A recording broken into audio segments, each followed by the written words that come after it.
hands on somebody, huh?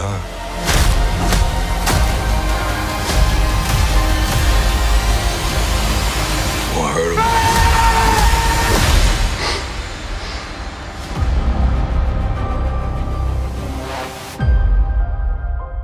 Mesdames et messieurs, j'espère que vous allez tous très bien. On se retrouve en ce début de semaine, à quelques jours de la sortie de Daredevil Born Again, pour parler cette fois-ci de l'après Avengers Secret Wars. Vous le savez, les deux films Avengers vont rentrer en tournage dans très peu de temps, on parle du mois d'avril, ça a d'ailleurs été officialisé, mais on va maintenant parler de l'après Secret Wars. Que se passera-t-il après Avengers Secret Wars? Et vous le savez, pour ceux qui ont lu les comics et pour ceux qui suivent les infos, vous savez, ce qui arrive après Secret Wars, c'est littéralement énorme, ça va marquer, je pense, l'un des plus grands changements, si ce n'est le plus grand changement que l'univers Marvel n'ait jamais connu, ça va être énorme, et aujourd'hui j'aimerais revenir après l'arrivée des nombreux leaks autour des concept art de Secret Wars et Doomsday, j'aimerais revenir, avec l'aide donc de ces images, sur les choses les plus cool qui vont arriver après Secret Wars, pas les films, etc. Non, je parle vraiment des choses qui vont arriver grâce à Secret Wars, puisque vous n'êtes pas sans savoir que Secret Wars va vraiment amener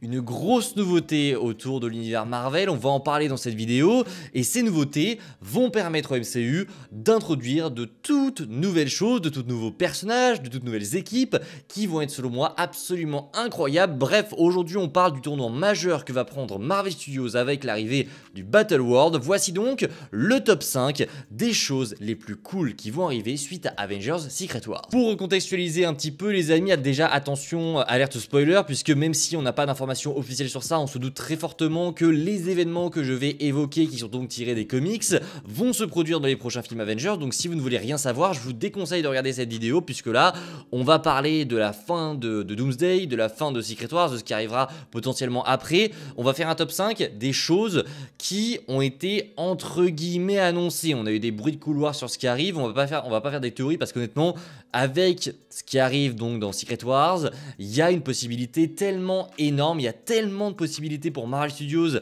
après Secret Wars qu'honnêtement, je ne savais pas trop vers quoi me diriger, donc j'ai pris des rumeurs qu'on avait déjà et je vais donc vous raconter un petit peu ce qu'il va se passer à la fin de Doomsday. Normalement, vous êtes prévenus.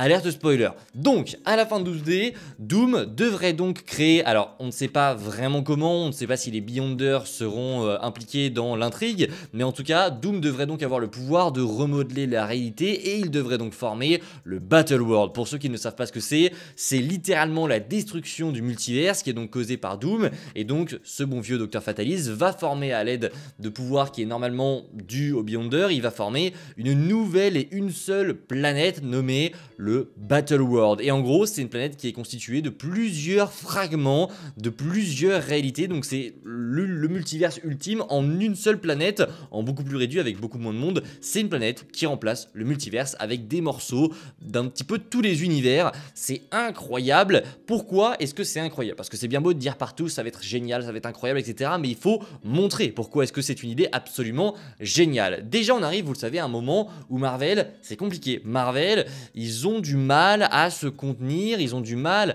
à produire des choses spectaculaires en ce moment, on le sait, bien que Marvel ne soit pas mort, il y a une réelle difficulté de la part du studio à remonter un petit peu la pente après le creux qu'il y a eu entre Avengers Endgame et je dirais maintenant, parce que là on est bien remonté quand même par rapport à ce qu'on a eu en 2022-2023, là on est dans une meilleure passe, mais on arrive quand même dans une période assez moyenne pour Marvel Studios, donc, et on le suppose très fortement, même si ce n'est pas officiel, on suppose que Marvel va partir sur un soft reboot après Secret Wars, puisque cette opportunité du Battle World, ça va donc permettre à Marvel Studios de créer un nouveau monde à partir de rien du tout.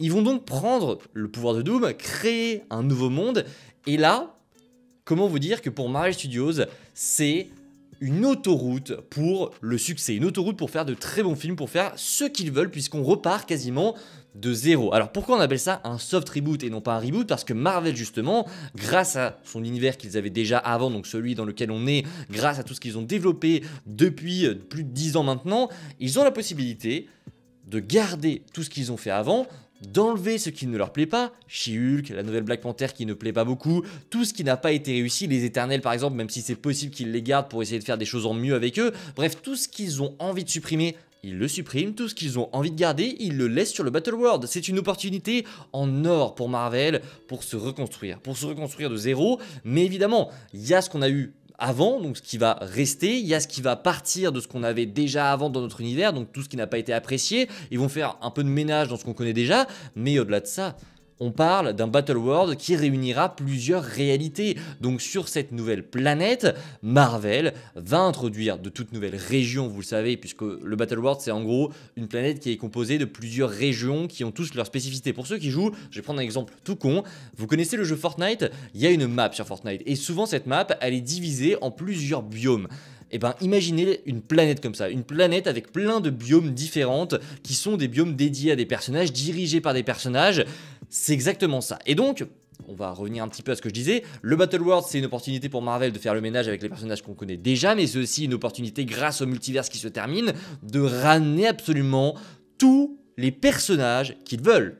Ils peuvent ramener absolument tout le monde. Et c'est là qu'on va dresser notre top 5. Voici le top 5 des personnages qui pourraient revenir, le top 5 aussi des événements qui pourraient se passer. Et le cinquième, les amis, c'est un film World War Hulk. Puisque oui, on se posait la question, mais comment est-ce que Marvel va faire pour faire un film World War Hulk? Parce que vous le savez, je vais prendre l'exemple de Civil War. Civil War dans les comics, c'est un événement qui est énormissime. Pourtant, dans le MCU, c'est un événement qui est réduit. Ça reste un très bon film que j'adore personnellement parce que les Russo ont trouvé une manière de raconter le film qui était moins impressionnante que dans le comics, mais qui était tout de même très satisfaisante. Mais on avait toujours ce petit, voilà, on sent que Marvel s'est bridé pour faire ce projet et que le projet n'est pas à la hauteur non plus du comics. Avec le Battle World et donc avec l'arrivée d'un film Hulk, on sait que c'est en développement, on se disait mais attendez, est-ce qu'ils vont pas nous refaire une Civil War à brider à mort un projet qui normalement dans les comics a le potentiel d'être un projet absolument incroyable? Et bien avec le Battle World, tu n'as plus cette excuse là, tu n'as absolument plus d'excuses, là tu peux repartir de zéro et donc tu peux faire un film World War Hulk avec absolument tout ce que tu veux. Tu peux détruire des régions entières, tu peux faire tout ce que tu veux. Il y a une région qui est dédiée au Hulk là-bas, qui est dirigée par le grand maestro que vous connaissez peut-être des comics. Et là, je vous le dis, c'est une opportunité en or et on semble vraiment se diriger sur ça parce que vous l'avez vu dans les concept art, on a un concept art qui se situe peut-être dans la région où vivent les Hulk, dans une époque un peu médiévale, mais on a l'impression quand même que c'est un village peuplé de Hulk, avec Scar, She-Hulk et Hulk. Moi je vous le dis, je pense que ce concept art est dédié peut-être à Secret Wars, mais aussi dédié à un projet World War Hulk. On sait que Marvel y pense depuis déjà pas mal de temps, on sait que Marvel y travaille, c'est quasiment officiel. Je pense que le Battle World peut être une opportunité en or pour Marvel de nous ramener vraiment un projet Hulk qu'on veut, un projet Hulk violent, un projet Hulk féroce qui détruit tout, ça peut être absolument incroyable. En numéro 4 les amis, j'ai mis le retour de nombreux acteurs, puisque vous allez me dire oui, non, c'est encore du fanservice. Non, on peut avec le Battle World ramener d'anciens acteurs qui n'ont pas eu droit à la conclusion de leur trilogie, je pense à Andrew Garfield évidemment, pour repartir sur autre chose, pour redévelopper un nouveau projet avec eux, pas forcément pour les faire apparaître dans un film ou quoi que ce soit, mais vraiment pour les laisser sur cette planète et les prendre quand on en a besoin. Je vous ai cité l'exemple d'Andrew Garfield, c'est un excellent exemple, puisqu'on pourrait partir sur le Battle World, en tout cas Sony pourrait prendre la décision une fois que Marvel aurait fait Secret Wars, d'ailleurs c'est ce qui serait en train de se produire, on va en parler après, mais Sony pourrait très bien prendre la décision de faire un The Amazing Spider-Man 3 une fois que Secret Wars sera passé, parce que là, il pourrait ramener donc Andrew Garfield sur le Battle World, et comme ça, plus d'excuses. De toute façon, on n'aura pas qu'un seul Spider-Man sur le Battle World, c'est des fragments de plusieurs réalités, donc il y a plusieurs Spider-Man, il y a plusieurs Thor, il y a plusieurs... Voilà, par exemple, la police de ce Battle World, c'est une armée de Thor dans les comics, donc vous voyez, il y a plein de possibilités, on peut faire absolument tout ce qu'on veut avec ce Battle World, et moi je vous le dis, un The Amazing Spider-Man 3, j'ai dit cet exemple au pif, mais on peut ramener tellement de personnages, tellement d'anciens acteurs pour refaire des films avec eux, moi je vous le dis, ça peut être absolument incroyable. Je parlais de Sony, ils peuvent relancer un univers à partir du Battle World, et c'est ce qu'ils seraient en train de faire. On a eu des rumeurs il y a pas longtemps qui nous disaient qu'en gros, la Sony, ils ont arrêté de développer leur univers autour des méchants de Spider-Man, et là actuellement, ils attendent que Marvel sorte Secret Wars pour proposer autre chose, pour partir sur autre chose, parce que le soft reboot que va nous proposer Marvel va ouvrir de très grandes nouvelles possibilités. J'ai hâte de voir ce que ça va donner, mais en tout cas, moi je vous le dis, un TASM 3, je suis complètement chaud. En troisième position, je mettrai un nouveau Black Panther. Alors il y en a qui vont me gueuler dessus en mode quoi, mais on vient juste d'avoir Shuri, etc. Je suis d'accord, mais Shuri, Je n'aime pas ce personnage, ça n'a rien à voir avec le fait qu'elle soit une femme ou quoi que ce soit, parce que je sais qu'il y en a beaucoup qui reprochent ce genre de choses aux personnes qui n'aiment pas Shuri. Alors, il y a des personnes qui n'aiment pas Shuri justement parce que c'est une femme, etc. Ça, pour le coup, c'est dégueulasse. Mais moi, je ne considère pas que Shuri est un bon personnage. Elle a rien, je trouve, de spécial à raconter. J'aurais préféré limite qu'on mette Nakia, en fait, parce que Nakia, je trouve qu'elle aurait eu peut-être plus de choses à raconter que Shuri, parce qu'elle a vécu donc avec T'Challa, elle a eu un enfant avec T'Challa. Pour moi, on aurait pu raconter plus de choses avec d'autres personnages, ou même mettre quelqu'un d'autre. Bref, pour moi, Black Panther, Shuri, ça n'a pas fonctionné dans Wakanda Forever, ce qui ne veut pas dire que ça ne peut pas fonctionner dans le futur. Peut-être que je me trompe et peut-être que dans plusieurs années, je serai très content du développement de Shuri. Mais au-delà de ça, je pense pas que Marvel prenne la décision de la garder. On le sent, on l'a vu, il y a eu des rumeurs, Marvel veut se débarrasser de Shuri. Enfin, de Shuri, pas spécialement, mais en tout cas, on sent que ils ne veulent pas que Shuri soit Black Panther sur le long terme.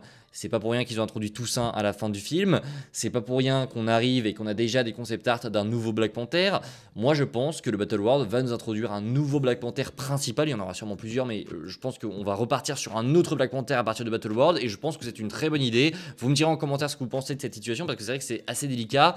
On vient d'introduire un nouveau héros, une nouvelle héroïne qui a pris la place de son frère. Est-ce qu'au final, on devrait vraiment changer ça maintenant ?